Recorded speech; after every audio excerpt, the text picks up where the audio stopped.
Assalamualaikum and salam sejahtera. I am Aina SYAKIRA. My presentation part will be explaining about lab exercise 03 on analyzing spatial data.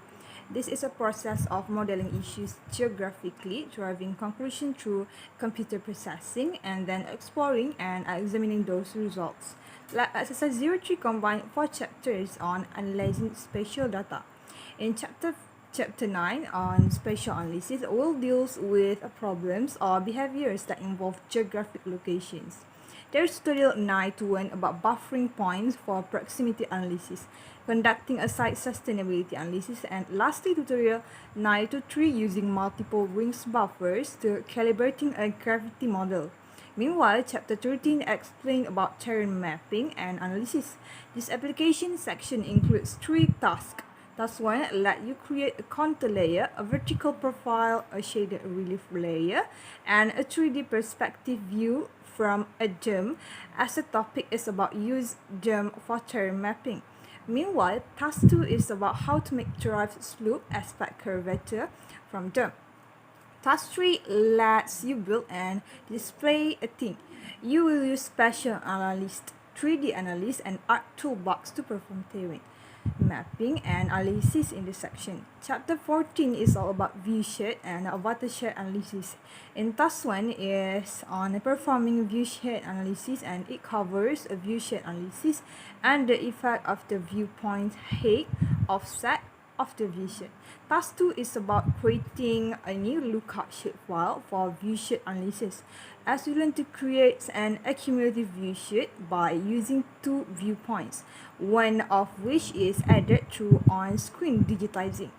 Task 3 is about delineate area-wide watershed, and it ends on Task 4 by derive upstream contributing areas at poor points.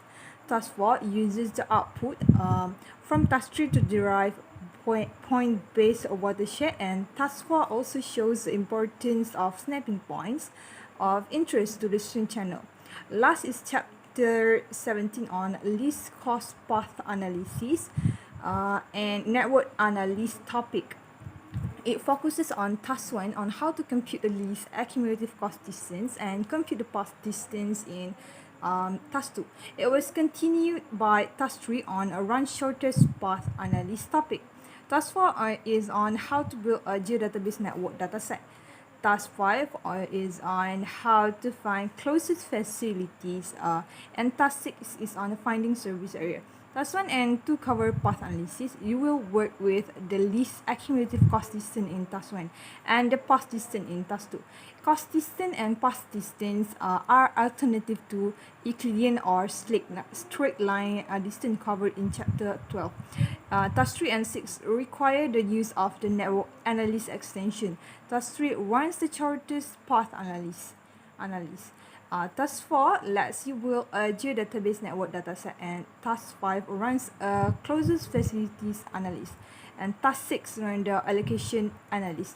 As a conclusion, in lab exercise 03, through analyzing spatial data, we can handle complicated location-based challenges and gain a deeper understanding of where and what is going on in our environment.